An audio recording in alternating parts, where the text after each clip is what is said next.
ku ne xam ne ne yàlla daa bind te yemalewul am na ñu matal am ñu matlewul waaye ba mottali amee ba léegi kenn sonnatul buur kattan di produit 100% naturel sans effet secondaire ñu defare ko li nga xamante ni moo di petit cola bisaab ak jinjeer ñoo ngi jàppale leen ci seen wàllu kattan ak seen wàllu wërgu-yaram bu nekk jar na fi nguur ak keng ba ci kikirikiij waaye bii mooy seen buur di buur kattan ballonnement moo ci mën constipation faiblesse sexuelle diabète sinusite éjaculation précoce di joxe appétit sexuel teg ci itam day raxas sa biir ba mu set wecc wooteel gaaw ci 77 413 59 24 77 413 59 24 xar yëpp xar lañ waaye laadum da ciy gën te bu ñu nee góor ngóoraa tax. donc fas yéene moon jël kàddu sax parce que wax dëgg yàlla wax nañu lépp peut-être soo amee message bu may jàllale suñu kilifa diine yi pour yëgloo leen ni am nañu nguur gi nga xam ne bàyyiwu leen xel am nañu nguur gi nga xam ne mu ngi nas ak di nocci ci wàllu agenda LGBT bu nekk ci àdduna bi Macky Sall ak équipe boobu ñu ngi nas li nga xam ne bu ko waa Sénégal xamoon wallahi azim ñëpp ay jug dem pale fekk ko fa génnee ko ba tey rey ko du yem ci génn kese dañ koy rey Macky Sall inscrire na Sénégal ci benn agenda bi nga xam ne ñu ngi lewal ak di layal lépp li nga xam ne ay droits LGBT dans le monde entier maa ngi koy wax yàggul ci weer wi ñu weesu muy février président Biden dafa falu génneewaat benn projet wu Obama bu 2011 mu wax ne États-Unis na commencé durcir ay sanctions ci bépp dëkk bi nga xam ne yéewanalul wala yombalalul lépp luy droit LGBT yi dans le monde loolu projet Obama loolu depuis 2011 mu teg si nag ne ni dina sanctionner financièrement bépp dëkk bi nga xam ne dañuy buntu xatal ak di fitnaal góor jigéen seen biir dëkk lii la Biden wax ba mu njëkkee yëg pouvoir loolu bettuñu Biden équipe am sax nommé na transgenre nommé na ay góor jigéen moom il est acquis à la cause LGBT avant mu yëg au pouvoir ba mu waxee loolu nag wax sanction financières yi wax restriction visa yi wax gelé avoir financier leader politique yi nekk si dëkkam yëpp nga xam ne fas yéene na ko jëfandikoo pour contraindre dëkk yi ñu mën a yéwanal ak yombalal góor jigéen semaine bu si topp États-Unis dafa dimbali Sénégal par l'USAID jox Sénégal lépp 300 milliards 325 milliards Sénégal bu nekkoon si logique bu xeex LGBT Biden du ko dimbal boobu maanaam di wax nañu punir képp kuy xeex ba pare une semaine après muy neexal Sénégal ñu dañoo war a poser question Sénégal fan la toll ci agenda boobu may wax ni PGA nga xam ne c'est une union internationale des parlementaires pour yoonal góor jigéen Sénégal gi yónni na fa 3 wala 5 ndawam yoo xam ne ñoo fa représenté Sénégal à notre insu ils sont 1350 députés dans le monde entier yoo xam ne ñu ngi leen di waajal ci comment préparer des lois qui sont douces des lois yi nga xam ne qui sont presque incomprises pour di ko distiller dans l'appareil judiciaire de ces pays là pour waajal avènement góor jigéen yi ci àdduna bi yëpp ndax aujourd'hui lobby international la ànd ak ay milliards yu bëree bëri fas yéene forcé ko dëkk yëpp yi nga xam ne dañ koy bañ ñun Sénégal Macky Sall sàcc na mook ay rakam suñu pétrole méttiwuñu ndax xam nañ ni nañ ko dabu ji ndax bu dee am nañu ay puits yi nga xam ne puits yu illimité la xam nañu bu ci sàccee pendant 3 4 5 ans wàññiwul Sénégal Macky Sall sàcc na zircon sàcc na pétrole joxe na ay licences yoo xam ne xam nañu mën ko annulé ndax géej googu du ñoo ko moom waaye nag su fekkee ni suñu ay valeur suñu diine la Macky Sall instant yi nekk di yàq lii mëntuñ ko dabuwaat lii Macky Sall mu ngi koy waajal depuis ba mu ñëwee au pouvoir ba demee maa ngi koy fàttali ne ba mu ñëwee 2013 premier EPU mooy examen périodique universel bi nga xam ne Nations Unies daf koy chaque année di convoquer dëkk yëpp leen laaj fan ngeen toll ci góor jigéen yéen ñëpp ngeen ko consulter en ligne Sénégal saa yu demee dafay wéral que ñun sonlu ju góor jigéen ñi amul benn loi te ñu ngi leen di dimbali Macky Sall saa yu demee bitim réew bu ñu ko laaj si góor jigéen dafay xamale carrément ni góor jigéen ñi bu leen neexee manifester bu leen neexee def lu leen neex ñun gouvernement du leen def dara moom leeral ni gouvernement bi il n'a pas de problème avec les góor jigéen moom le peuple la bàyyee opinion nationale leen nag le peuple moom xaw ma si dara waaye ñun état bi mu leen def dara ñun donc Macky Sall inscrire na Sénégal ci benn agenda bi xam ne agenda bu satanique la agenda góor jigéen bu mag la bi nga xam ne code de la presse barkaati dem bu ñuy tudd ñu ngi siy tudd orientation sexuelle ànd nañ fi genre dugal ko ci mbooleem ministère ba defal ko sax ministère du genre ba tey sénégalais yi waxtaan ñu si change nañu permis de conduire changer sexe tuddee ko genre defar na fi constitution bind fi nouveau droit ba pare interpellé wu kenn ba tey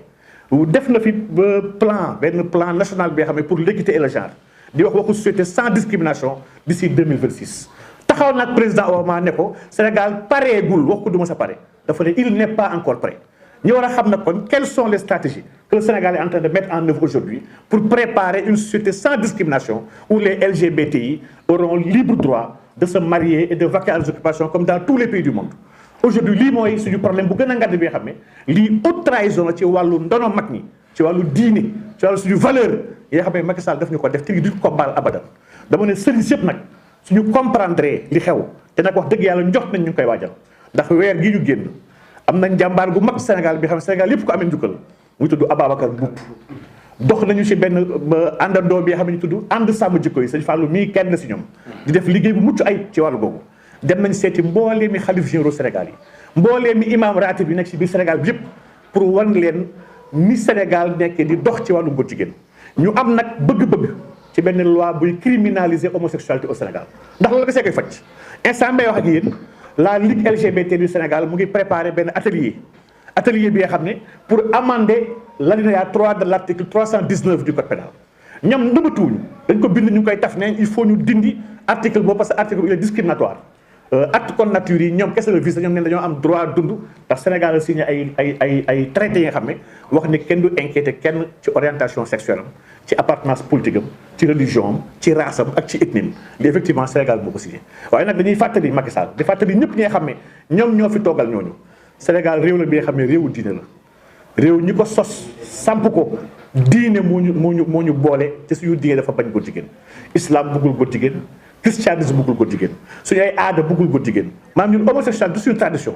du suñu histoire du suñu culture te bokkul suñu religion dama ne fii ba àdduna tukki laax du ñu nangu góor jigéen am Sénégal te trahison bii nag mooy trahison bu gën a mag bi nga xam ne mënuñu koo baal ñun Macky Sall ci dox bu muy dox ci góor jigéen yi ci dox bu muy dox ci yéewanal góor jigéen yi moom ci moom fàttali naa ne campagne am sax ay góor jigéen ñoo ko financé ba ma gisee ministre mi di wax waxu force occulte ak waxu terroriste les vraies forces occultes sont avec Macky Sall ces forces occultes là sont des homosexuels yoo xam ne dañoo financé campagne Macky Sall dañoo ànd ak moom ci biir réew mi ba obligé ko mu nommé ay ministres yoo xam ne ministre góor jigéen lañu ñëpp xam Macky Sall gouvernement bi mooy gouvernement bu gën a catastrophique ci histoire Sénégal lépp gënal ministre bi ay góor jigéen lañu c'est des homosexuels waxuma waxu ils sont pro c'est des homosexuels Macky Sall ci moom c'est des homosexuels ñoo ko tabb ñoo ko dimbali ñoo ko financé ak seen alal bu bëree bëri nag ba tax si waxu nemmeeku tuur yéen opposants yi waxu ñeneen ñi na wax moom ñoom Bertrand Delanoë bu ñëw déplacé ñëw fii Sénégal di góor jigéen bu mag moo nekkoon maire Paris góor jigéen la bu marié carrément ak un Sud-Afrique dem na ba Afrique du Sud pour marier wu bien avant la loi de mariage pour tous en 2013 kii dafa déplacé wu bàyyi léppam ñëw fii campagne Macky Sall mooy candidat am Macky Sall ñaar ñoo bokk ay valeurs yoo xam ne ne valeurs yooyu mënu koo wax may wax ne Macky Sall bi ñu ko nommé ki mu njëkk décoré ci ordre du chevalier ordre du lion bi Sénégal am en décembre ba pare def ko ci 10 décembre nga xam ne mooy journée droit de l'homme bi nga xam ne ñoom dañu koy xeex instant yi Bertrand Delanoë la Macky Sall njëkk tàpp et loolu ça veut tout dire 10 décembre boobu aujourd'hui la loi lu ñuy wax les droits de l'homme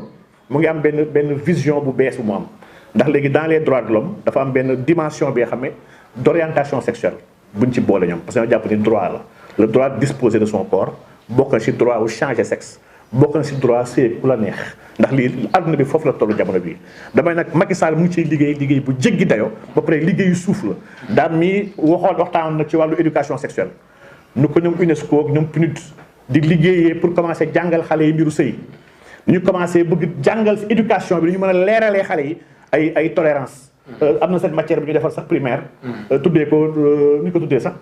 vivre ensemble pour préparer xale yi vers la tolérance préparer xale yi ñu bañ a condamner cette société là condamner góor jigéen dama ne lii sëriñ si war nañu koo xam suñu xalif généraux yi maa ngi leen si woo di leen ñaan ni jouer jël seen responsabilité baax na ñuy woo président di wasu àq ak moom waaye woo bi nañ koo woo ci penc mi dama ne ñun modèle bi xam ne Sénégal yëpp a ngi koy jooy ba tey modèle lu mel ni El Hadj Abdoul Aziz Dabakh la kii nekkul woon di woote téléphone si suuf nekkul woon di yónnee émissaire dafay woo presse bi woo askan bi wax bëgg-bëggam wax li mu xalaat loolu la ñuy xaar suñu kilifa diine yi nañu wax ci kaw pour ñun ñëpp ñuy xam suñu kilifa yi lan la ñuy wax ak naka lañ ko waxee pour ñu mën a taxaw nag xeexal leen ndax ñun ñooy seen i doom ñun ñooy seen i ndaw ñun ñooy seen i loxo ñooy war a defal li nga xam ne ñoom aujourd'hui ñoom dañu war a ñaanal rek waaye réew mi sàmm réew mi li taxoon El Hadj Malick nekk fi Sëriñ Touba ñëw fi Baye Niass nekk fi ñoom Baye Boukounta ñoom Limamou ñii ñëpp il voulait une société de valeur une société de principe une société bi nga xam ne dañ koo teg ci jàngaleen ci Yàlla Muhammad sallallahu alayhi wasallam te gëw ma ne jàngaleen ci Yàlla Muhammad sallallahu alayhi wasallam jàngal la buy woote ci góor jigéen gëw ma loolu gëw ma ne jàngaleen ci Yàlla Muhammad sallallahu alayhi wasallam jàngal la bi nga xam ne ñuy woo ci mal gouvernance ci sàcc alalu askan wi ci parparloo ci am ñoo fal ak ñenn ñoo fol yi ci foowee alalu mbooloo alal bu ñëpp bokk ak ci wax di fenn ci penc mi ministre yëpp jamono bii dafa mel ni kaddu amatul Sénégal kilifa bu leng mooy taxaw ci biir mbooloo di wax di fenn askanam ma ne un gouvernement sérieux ne ment pas son peuple un gouvernement sérieux ne méprise pas son peuple un gouvernement sérieux doit du respect à son peuple dama ne gouvernement bi suñu ay ndaw kese suñuy mindaat lañu ñun ñooy liggéeyloo bañ na ko pouvoir exécutif la tudd ils doivent exécuter nos commandements et nos volontés bu ñu demee ba changer bañ ci nekk ay gouvernants bëgg nekk ay monarques on doit sortir pour leur dire arrête te incha allah ci marche boobu ñu nekk ci dimension bi ñu nekk maa ngi jégalu ci kàddu yi.